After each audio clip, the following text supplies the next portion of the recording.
This is how I flash my Node MCU ESP8266 with Tasmota. First, make sure you have installed Python 3. You can check this by opening up a terminal and type in Python 3.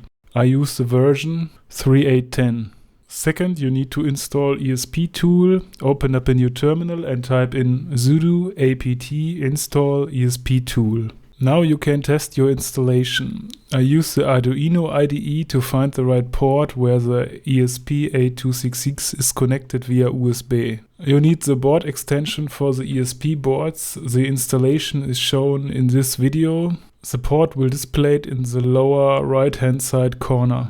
It is important to close the Arduino IDE after the checking, because only one program can access this port. Open up a terminal and type in esptool-p/dev/tty-usb0 read_mac. Now the MAC address of the connected ESP board will display it. I downloaded the official Tasmota.bin file from the Tasmota page. Open up a terminal in this folder and copy the line of the code out of the description into it.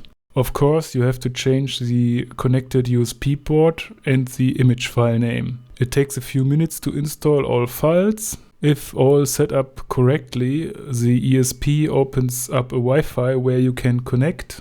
There is it.